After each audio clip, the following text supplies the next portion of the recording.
상업지역은 여러분들 상업지역은 또 어떻게 분류를 하냐면 자 중심상업지역이 있어요. 중심상업지역 알겠죠? 네. 그 다음에 뭡니까? 일반 상업지역이 있죠.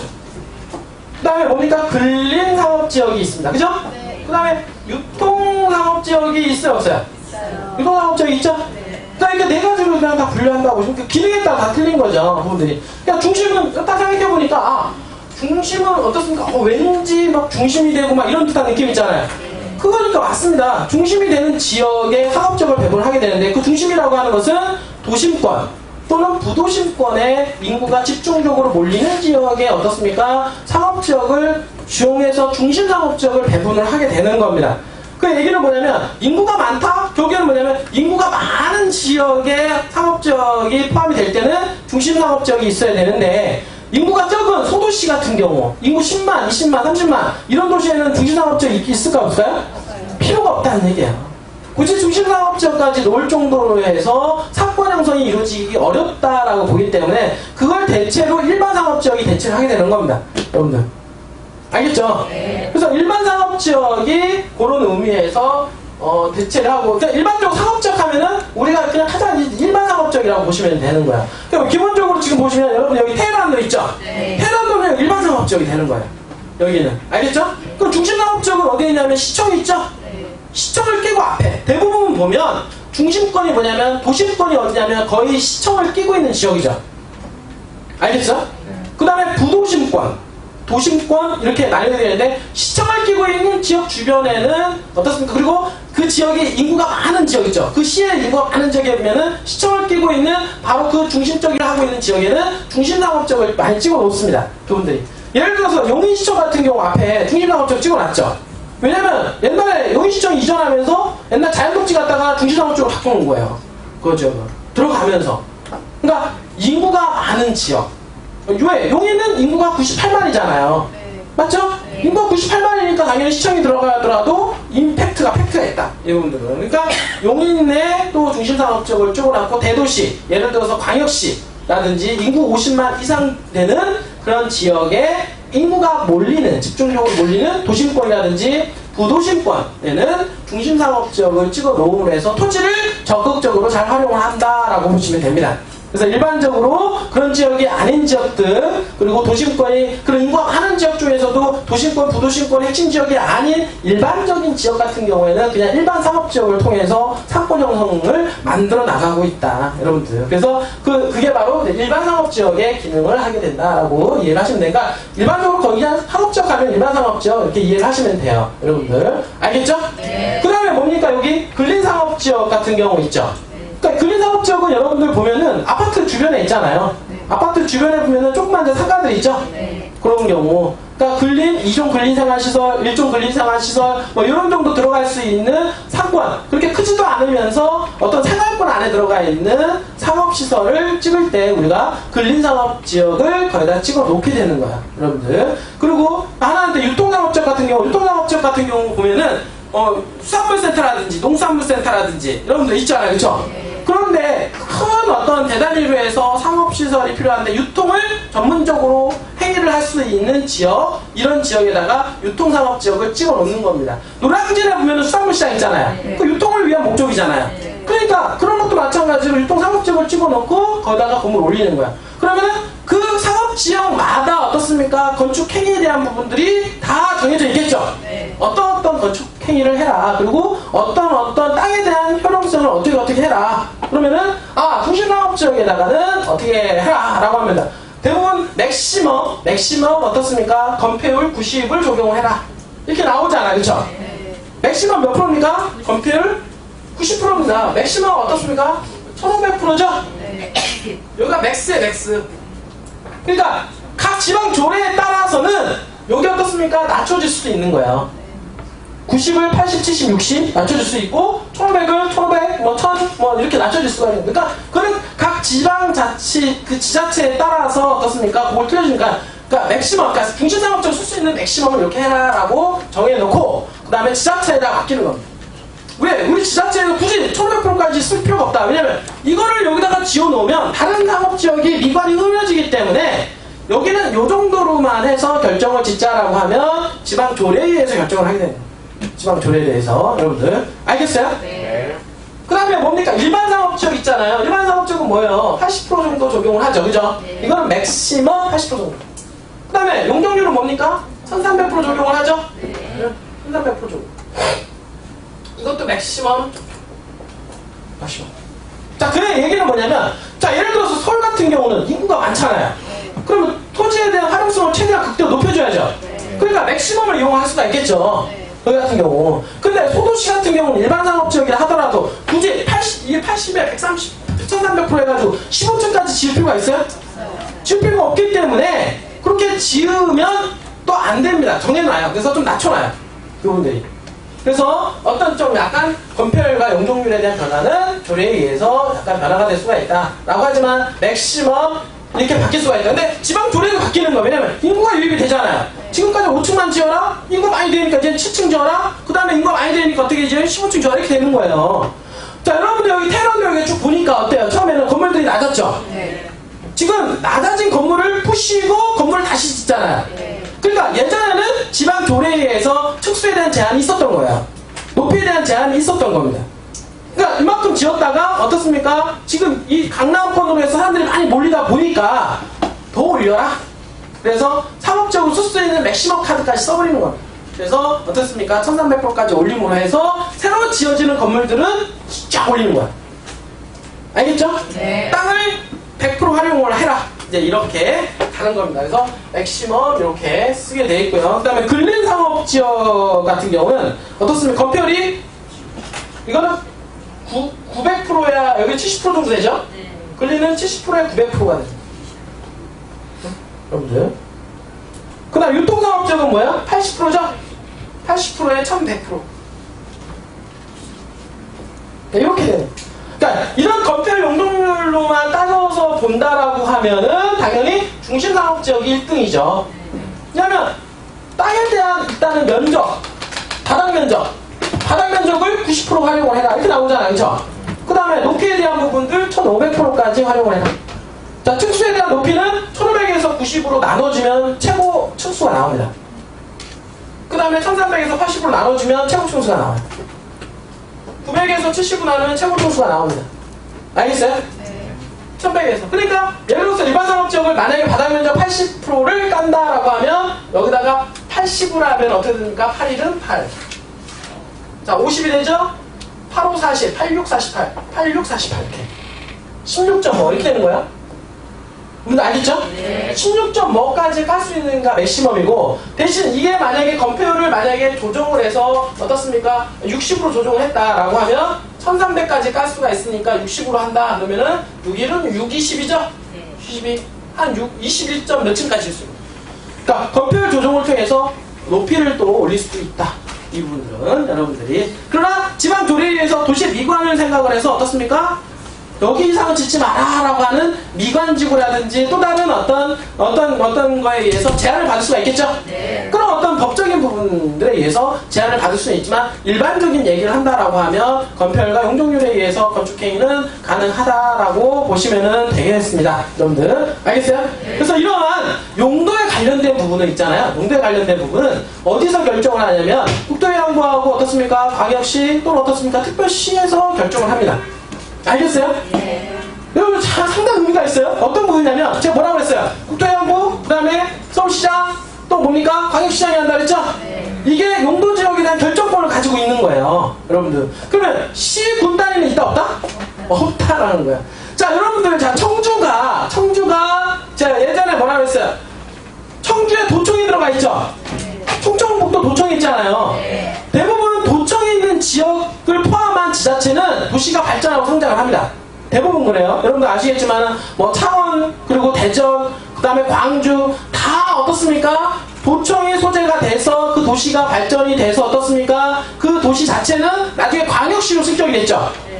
맞잖아요. 네. 광주는 광주광역시요, 대전은 대전광역시요, 어떻습니까? 창원은 창마진 해가지고 아직은 광역시는 안 됐지만 거기도 광역시로 꿈을 꾸고 있다. 그러면 그렇게 되면 왜 좋으냐? 제가 얘기했잖아요. 광역시가 어떻습니까? 뭐를 결정한다? 용도지역을 결정할 수가 있기 때문에. 자, 그러면 내가 광역시가 광역시가 되면 있잖아요. 어떻게 되냐? 내 마음대로 어떻습니까? 도시를 설계해놨어요. 이쪽은 주거지역, 이쪽은 뭐야? 상업지역, 여기는 뭐야? 공업지역. 이 결정을 할 수가 있는 권한이 생기기 때문에 뭐가 있다? 광역시가 좋아요, 안 좋아요? 좋아요. 그래서 광역시가 좋다는 얘기예요. 그래서 어떻습니까? 많은 시, 군 단위에 있는 도시들의 꿈이 뭡니까? 뭐가 되는 거예요? 광역시가 되는 거고 특별시가 되는 거예요. 여러분들. 그래서 그런 거예요. 자기 결정권이 세지기 때문에. 자기 결정권이 세기 때문에 어떻습니까? 용도를 결정할 수 있는 이 권한이라고 하는 것은 엄청난 권한인 거예요. 그렇기 때문에 광역시장에 어떻습니까? 입김이 세요, 안 세요? 세요. 엄청나게 세죠? 네. 그러니까 로비자금 들어가요, 안 들어가요? 들어가요. 들어갔다가는 끝나는 거예요. 왜? 자기 마음대로 찍어버리니까. 네. 광역시장이. 맞잖아요. 네. 그래서 아파트 들어간다. 좋아. 이종 지구단, 일종 지구단이 딱 찍어가지고 용도 변경 딱 찍어버린다는 광역시장이. 이렇게 됐는데 이분들이 대부분 어떻습니까? 광역시하고 서울시가 아닌 지역은 시군에서 어떻습니까? 이걸 갖다가 이렇게 해주세요라고 도에다 부탁을 하겠죠, 그죠? 부탁을 하면 누가 결정을 하느냐? 국토해양부에서 결정을 하는 거예요. 그거를 알겠어요? 네. 거기서 결정을 하기 때문에 시하고 특별시하고 광역시 외에는 어떻습니까? 자기 결정권이 없다. 부탁을 해야 된다. 부탁을 해야 된다고 부탁을 다 들어줍니까? 안 들어주죠. 안 들어주죠. 분들이. 왜냐면 국토양에서 볼 때도 어떻습니까? 그 정도 여건이 돼야 합리적이 된다라고 할 때 용도에 대한 어떤 변경에 대한 부분들이 얘기 나오는 거지. 그래서 지금 보면 대부분 지금 광역시를 기준으로 또는 특별시를 보게 되면 거의 다 그 시가 어떻습니까? 도시지역으로 찍혀질 확률이 상당히 높잖아요, 그렇죠? 그래서 도시화율, 도시율이 상당히 높아요. 광역시 자체가. 또는 서울시는 어떻습니까? 100%예요. 서울은 어떻습니까? 용도가 4개 중에서 도시지역 있죠? 네. 도시지역이 100%입니다. 서울 같은 경우는. 그리고 여기 제가 뭐 조사 이렇게 한 바를 제가 좀 교통정리 좀 해드리면, 여기 좀 교통정리, 여기 제가 좀 보여드릴게요.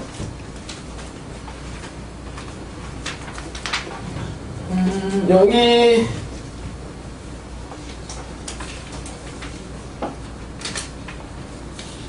지금 이제 광역, 여기 있네. 도시지역이 이제 100%가 된 지역은 서울입니다. 서울. 서울이고 그 다음에 또 100%에 근접한 지역이 어디냐면 광주예요. 광주. 광주가 95.8%입니다. 아니 경기도 광주 말고 광주 광역시요. 광역시가 95.8%다라고 나오고 그 다음에 대전광역시 있죠? 네. 대전광역시가 91.7%입니다. 알겠어요? 네. 그 다음에 울산광역시가 65.9%, 부산광역시가 94.7%, 대구광역시가 50.4%. 알겠어요? 네. 자, 인천 같은 경우는 50.4%인데, 인천이 왜 그러냐면, 여러분들 보면은, 인천이 왜 그러냐면, 강화도 있잖아요, 강화도. 네. 강화도하고 보면은, 저기, 대구도 지나가지고, 영흥도 있죠? 네. 영흥도. 옹진군, 네. 옹진군까지 포함이 되니까 도시지역이 낮아지는 거예요. 그런 지역들은 이미 도시화가 안 돼 있잖아요. 근데 그런 지역을 포함을 하다 보니까 이렇게 도시적 어떤 비율이 낮은데 사실 그런 지역을 빼고 나면 거의 90% 육박하죠.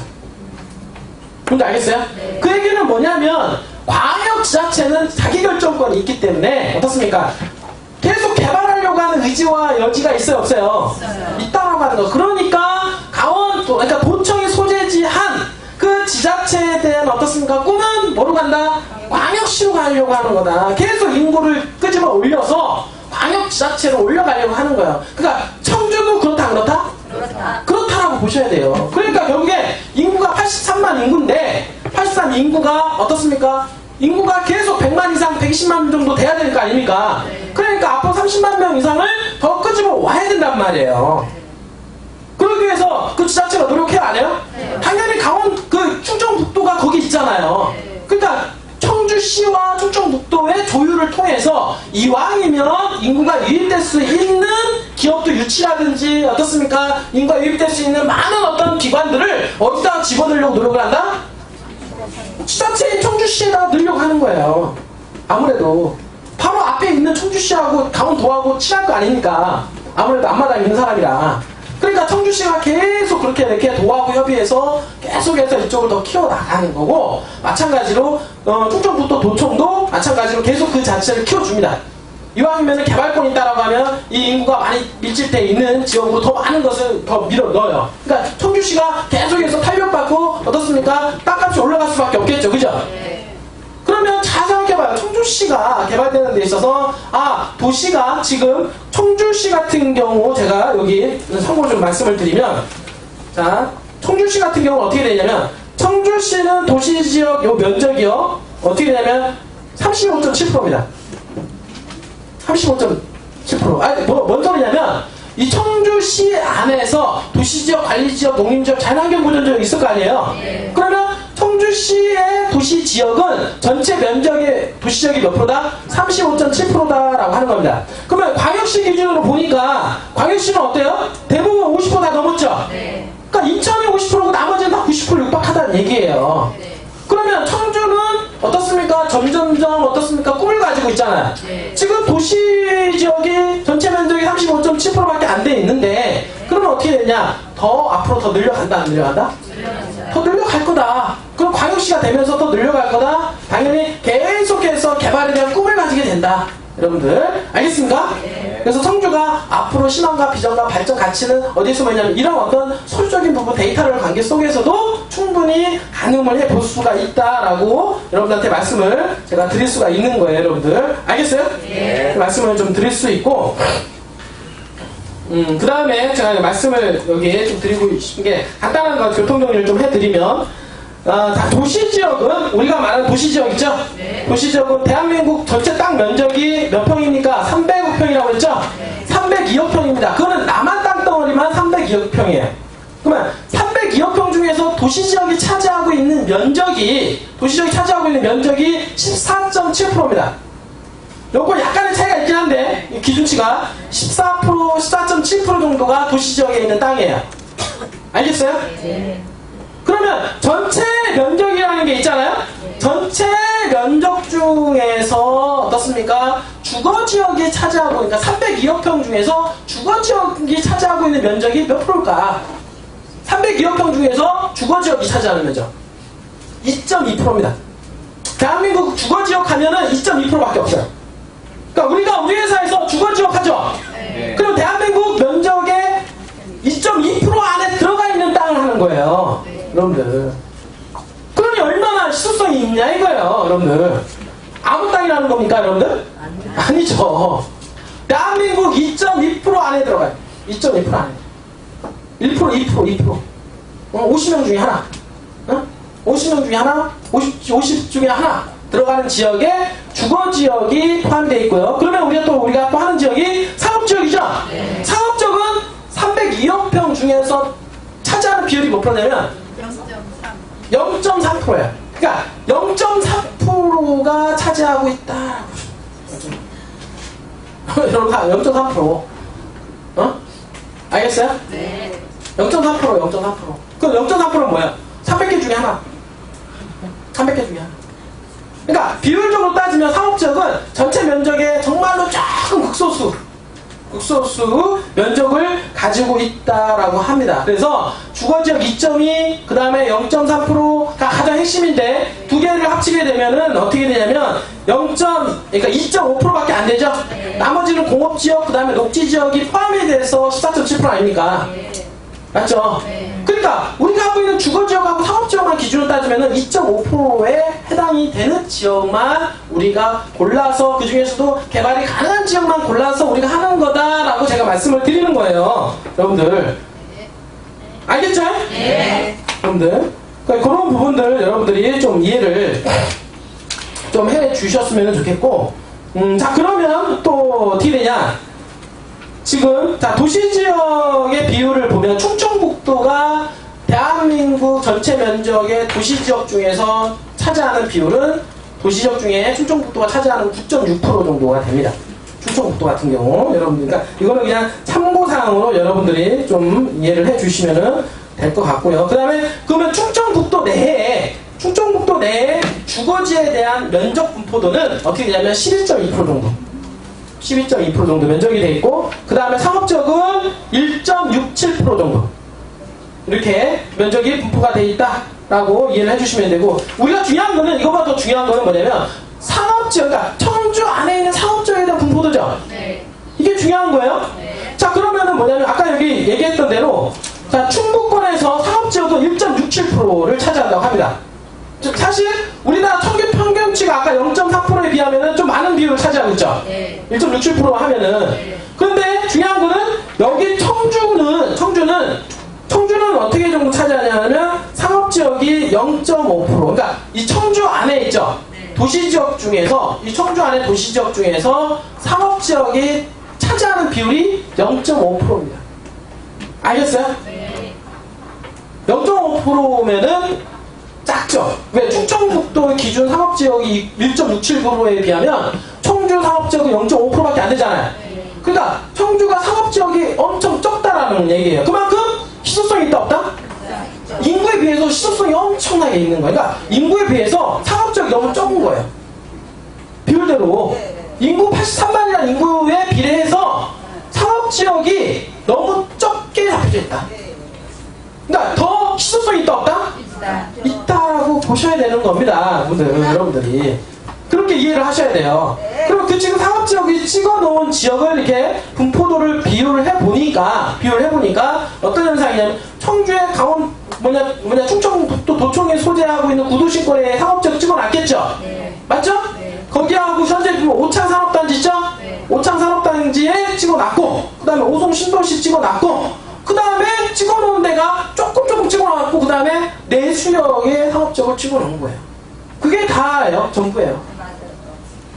자, 근데 제가 얘기했던 대로 자 뭐든지 그렇습니다. 개발이 막 이루어지기 전에는 그만큼 어떻습니까? 개발이 가능한 땅이라 하더라도 큰 빛을 발하지 못하지만 개발이 본격적으로 들어가기 시작하면 어떻습니까? 상업지역에 대한 값어치는 훨씬 더 희소성이 높다 보니까 어떻습니까? 가격이 폭등을 한다라고 얘기했죠? 네. 근데 잘 보니까 자, 청주권을 보니까 있잖아요. 청주는 현재 구도심권에서 외곽으로 개발이 이루어지고 있는데 그 외곽 중에서 지금 탄력을 받고 있는 지역이 어디냐면 현재 충북선 고속화 전철 사업이 이루어지고 있는 그 지역이라 이거예요. 그러니까 청주권에서 북단 있죠.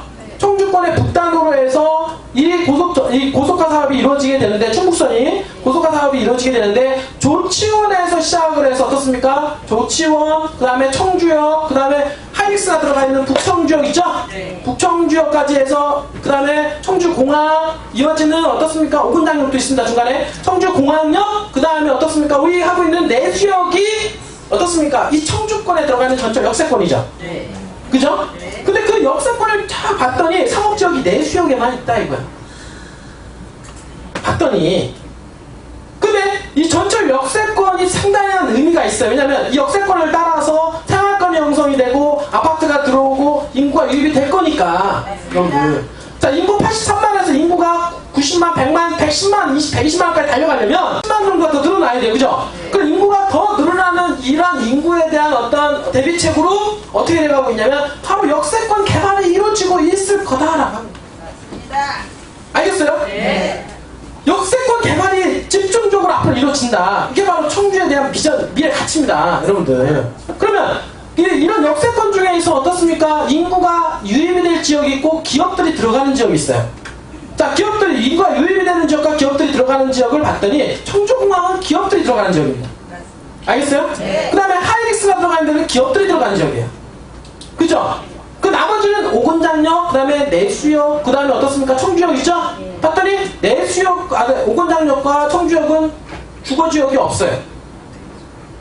그러면 지금 하이닉스가 어떻습니까? 5조 3천억 정도 투자가 이루어지죠? 그럼 인구가 늘어나는 인구만이 엄청나잖아요. 그러면 그 하이닉스에 일하는 직원들이 어떻습니까? 앞으로 어디를 따라서 집을 장만할 가능성이 높냐? 전철 역세권을 따라서 집을 장만할 효과가 높다라고 보셔야 되는 겁니다. 그럴 때 집들이 많이 들어가 있는 지역, 그리고 생활권이 형성이 되어 있는 지역을 봤더니 내수역밖에 없다라고 보는 거예요, 지금. 그래서 이 내수역에 지금 1800세대라고 하는 아파트를 짓는 겁니다. 왜? 뭘 때문에? 비전을 보고, 미래 가치를 보고. 두진아트룸에서 가장 먼저 내거는 슬로건이 뭐냐면 비전이다. 미래 가치다. 이 내수역은 엄청난 미래 가치가 있다. 거기에 동반해서 서희건설이 보다 800가구 이상 또 짓죠? 네. 서희와 내수 두지나트리움이 지어지는 아파트만 하더라도 거의 2,600가구 정도가 되는 거예요. 인구 유입 효과만 해도 10,000명 정도가 되는 거예요. 부부, 자녀 이렇게 하면 맞죠? 네. 거기다 3을 곱하면 거의 10,000명의 인구 유입 효과가 발생을 하기 때문에 인구가 북적북적 되니까 그 사람들이 어떻습니까? 생활권이 상권이 형성이 돼야 되잖아요. 네. 그 상권은 바로 우리가 하고 이게 바로 상업지역이 상권이 된다. 여러분들 알겠어요? 네. 그러니까 바람 부니까 지금 도로가에 붙어있는 1종이만 죽어줘요. 또 300만 원이에요. 가서 물어보니까 상업지역은 지금 상업지역 여러분 내수 이렇게 보세요. 상업지역이 있나? 상업지역 없어요. 옛날 집 오래된 집 좀 끼고 있는 상업지역 이런 거 있는데 도로에 붙어있는 상업지역이 별로 없어요. 봤더니 상업지역 찍어놓기만 해도 지금 현재 700 부른다고 합니다. 맹지도 그렇게 얘기해요. 맹지도. 왜? 그 상업지역 집중적으로 개발하기 때문에 그렇다는 앞으로 인구가 그만큼 많이 유입이 됨으로 해서 거기에 개발되고요. 그리고 더불어서 또 보니까 그 주변에 보니까 그 옆에 이 내수역 주변으로 해서 이 바깥 외곽 지역에 보니까 개발할 수 있는 땅들이 많은데 거기에도 아파트가 지금 얘기가 나오는 게 또 많이 있어요. 제가 보기에는 아파트만 해도 4,5천 가구 정도 더 들어올 가능성이 없습니다. 앞으로. 그러면 어떻습니까? 인구가 폭발적으로 늘어나겠죠. 내수지역만으로 인구가 폭발적으로 늘어날 뿐만 아니라 주변에 그렇게 됐을 때 그 상업지역이 어떻게 되겠냐. 상업지역이 여러분도 제가 분명히 얘기하는데요. 현재 강원도 충청북도 도청이 잘 잡혀있는 구도심권에 있는 상업지역보다 더 비싸집니다. 알겠어요? 네. 미래가치는 현재 구도심권에 있는 상업지역이 비싼 건 8천만 원까지예요. 평당. 자 그러면 이 땅은 얼마까지에 대한 기대치가 있느냐. 그건 모르죠. 모르지만 충분한 가치가 있다. 왜? 충청북도에서 전철을 끼고 있는 상업지역은 유일하게 어디다? 해수욕밖에 없기 때문에 여러분들 그걸 보시라는 얘기예요. 여러분들 알겠습니까? 네. 그래서 제가 오늘 상업지역에 대한 얘기 좀 이렇게 좀 말씀을 좀 드렸고요. 끝으로 하나 더 이렇게 정리해서 말씀을 드리면 여기 그 상업지역에 여러분들 지을 수 있는 건축물들이 있잖아요. 네. 그런 부분들 좀 제가 말씀을 좀 드릴게요. 대부분 뭐 중심상업지역 같은 경우는 도심권이라든지 구도심권, 뭐 상권들이 형성이 되고요. 기본적으로 뭐 지어지는 거 단독주택도 지을 수 있어요. 상업지역에는 여러분들 단독주택 지을 수 있고요. 공동주택도 지을 수 있습니다. 아파트 지을 수 있어요. 알겠어요? 네. 근데 아파트를 지을 수 있는데 뭐가 포함이 돼야 되냐면 상가가 포함이 돼야 돼요.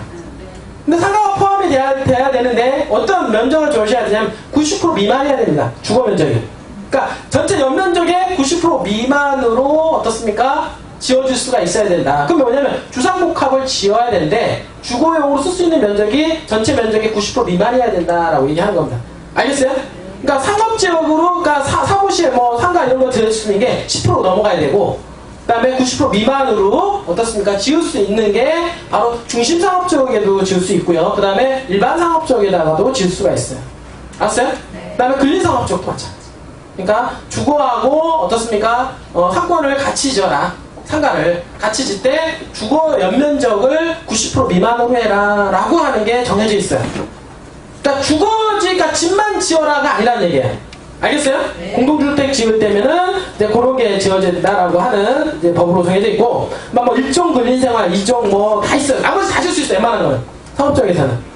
응? 1종, 2종 근린생활 뭐 이렇게 지을 수 있는데 1종, 2종, 2종하고 1종 근생 차이는 뭐냐면 술을 판매하느냐 못하느냐 이런 차이거든요.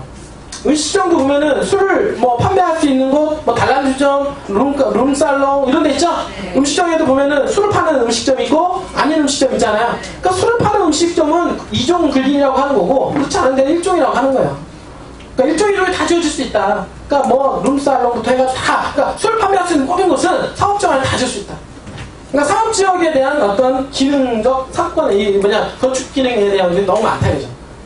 마찬가지 중심상업지역은 그거에 따라서 높이 조정에 따라서 틀려지는 거고 일반 상업지역도 마찬가지로 지금 얘기했던 대로 다 지을 수가 있습니다. 하지만 중심상업하고 차이가 있는 것은 어떤 차이가 있냐면 건축에 대한 높이, 넓이, 건폐 용적률에 대한 차이가 있다는 거. 알겠어요? 네. 그런 정도 차이가 있고, 그 다음에 근린상업지역 같은 경우는 마찬가지입니다. 뭐 공동주택 다 지을 수가 있고요. 건폐 용적률에 맞춰가지고 다 이것도 다 지을 수 있어요. 근린상업지역.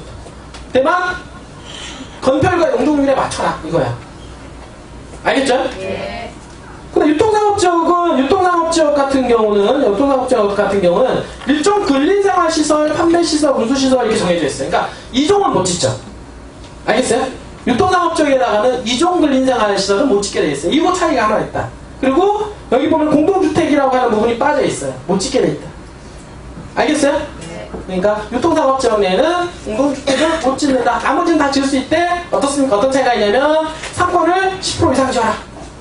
공동주택 지금 현재 주거면적을 90% 미만으로 해라. 이런 게 가장 핵심적인 내용이거든요. 여러분들 이를 이해할 수 있는 게. 그러니까 그런 부분들 정도만 여러분들 이해를 하시면 상업지역에 대한 좀 이해가 좀 되지 않느냐 이렇게 생각을 합니다. 그러니까 조금 정리를 하면 대한민국 302억 평 중에서 전체 면적 중에서 상업지역이 몇 프로가 있다? 0.3%가 있다라고 하는 거죠? 네. 알겠어요? 네. 알겠죠? 네. 그럼 우리가 하고 있는 이 청주권만 가지고 따지면은 청주 땅 중에서 도시지역 땅은 35.7% 있다 그랬죠? 네. 35% 7% 정도가 있다. 근데 청주 안에 전체 면적 중에서 상업지역은 몇 프로 있다? 0.5% 있다라고 하는 겁니다. 알겠어요? 네. 그만큼 땅은 상업지역에 대한 시소성이 엄청나게 부각이 되는데 중요한 거는 이 상업지역이 현재 내수역 주변으로밖에 역사 주변으로는 지켜져 있는 게 없다. 그러니까 역사를 따라서 상권들이 들어갈 확률이 여기는 100%다. 그러니까 상업지역이 당연히 땅값이 폭등할 수 있는 여지가 숨어있는 게 여기일 수밖에 없다. 라는 결론이 난다라고 한 말씀.